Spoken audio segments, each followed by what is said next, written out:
ചെയ്യണമെന്ന് ചോദിച്ചാൽ നമ്മൾ എന്ത് ചെയ്യണം? ആദ്യം നമ്മുടെ POD കാർഡ് കിട്ടിയതിന് ശേഷം POD കാർഡ് ആവട്ടെ സന്നദ്ധ കാർഡ് ആവട്ടെ, ഈ 2 കാർഡിൽ ഏതെങ്കിലും ഒന്ന് കിട്ടിയാൽ, ഇപ്പോൾ നിങ്ങളുടെ കയ്യിൽ പോസ്റ്റ് ആയി വന്ന് ഡിലേ ആണെന്നുണ്ടെങ്കിൽ നിങ്ങൾക്ക് എന്ത് ചെയ്യുക, 7 ഡേയ്സിൻ്റെ ഉള്ളിൽ നിങ്ങൾക്ക് നിങ്ങളുടെ UA പാസിൽ അപ്ഡേറ്റ് ആവും. ഈ അപ്ഡേറ്റ് ആയ ഡോക്യുമെൻറ്റ്സ് നിങ്ങൾ എന്ത് ചെയ്യണം?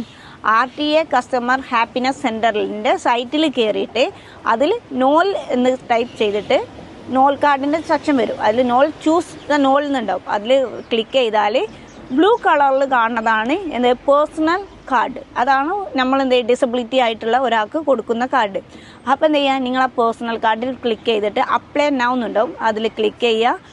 അതിൽ നിന്ന് എന്ത് ചെയ്യുക? നിങ്ങളുടെ ഫോട്ടോ ആൻഡ് എമിറൈസ് ID ആൻഡ് എന്ത് ചെയ്യുക? നിങ്ങളുടെ POD കാർഡ് അത് അപ്ലൈ ചെയ്തിട്ട് നിങ്ങൾക്ക് എന്ത് ചെയ്യാം?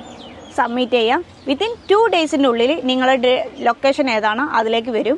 അതിൽ അപ്ലൈ ചെയ്യുമ്പോൾ അവർ ചോദിക്കും റെഗുലർ ആണോ പാസിങ് എങ്ങനെ വേണ്ടതെന്നുള്ളത്. അപ്പോൾ റെഗുലർ ആണെങ്കിൽ റെഗുലർ ക്ലിക്ക് ചെയ്യുക. ഡെയിലി പോകുന്നവരാണെങ്കിൽ അത് ക്ലിക്ക് ചെയ്യുക. അതുപോലെ ഏത് കാറ്റഗറിയിലുള്ള, അപ്പോൾ ഡിസബിലിറ്റി എന്ന് എഴുതുക. പീപ്പിൾ ഓഫ് ഡിറ്റർമിനേഷൻ എന്നുള്ളതുണ്ടാവും, അല്ലെങ്കിൽ ഡിസബിലിറ്റി എന്നുള്ളതുണ്ടാവും. അതിൽ ക്ലിക്ക് ചെയ്തിട്ട് നെക്സ്റ്റ് നിങ്ങളുടെ അഡ്രസ്സ്, അതിനുശേഷം ഡോക്യുമെൻറ്റ്സ്, അതിനുശേഷം സബ്മിറ്റ്. ഇത്രയാണ് എന്ത് ചെയ്യുന്നത്? RTAൻ്റെ സൈറ്റിൽ കയറിയിട്ട്. ഇപ്പം ഞാൻ കാണിച്ചു തരാം RTA ബസ്സിൻ്റെ എങ്ങനെയാണെന്നുള്ളത്. കാർഡ് ഇപ്പോൾ ഇത് എനിക്ക് കഴിഞ്ഞ ദിവസം വന്നൊരു കാർഡാണ്.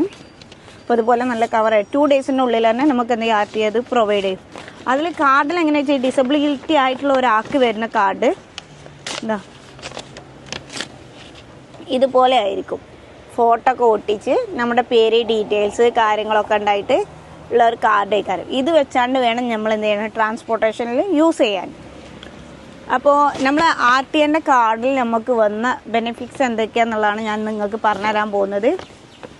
RTAൻ്റെ ബസ്, അതുപോലെ തന്നെ പബ്ലിക് ആയിട്ടുള്ള ബസ്സിൽ, അതുപോലെ ദുബായ് മെട്രോ, റാം, അതുപോലെ intercity bus, Dubai taxi, main transport mode, പിന്നെ അതേപോലെ തന്നെ പെയ്ഡ് പബ്ലിക് പാർക്കിങ്ങിൽ വരെ നമുക്ക് എന്തെങ്കിലും ഇതിൽ വെച്ചാണ്ട് ഫ്രീ ആയിട്ട് കിട്ടും.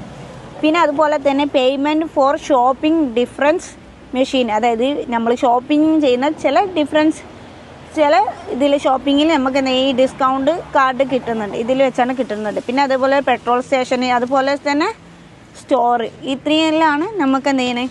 ഈ RTAൻ്റെ കാർഡ് വെച്ചാണ്ട് നമുക്ക് എന്ത് യൂസ് ചെയ്യാൻ പറ്റുന്നത്. അപ്പോൾ ഇത്രയും കാര്യങ്ങളാണ് എൻ്റെ ഇന്നത്തെ വീഡിയോയിലുള്ളത്. അപ്പോൾ നിങ്ങൾക്ക് എല്ലാവർക്കും ഉപകാരപ്പെട്ടെന്ന് വിചാരിക്കുന്നു. Thank you. Next time. അപ്പോൾ ഇതിൻ്റെ സൈറ്റ് കാര്യങ്ങളൊക്കെ ഞാൻ ഇതിൻ്റെ യൂട്യൂബ് ചാനലിൽ മെൻഷൻ ചെയ്യുന്നുണ്ട്. അപ്പോൾ നിങ്ങൾക്ക് എന്തെങ്കിലും ക്ലിക്ക് ചെയ്താണ്ട് എന്തെങ്കിലും അപ്ലൈ ചെയ്യാവുന്നതുമാണ്.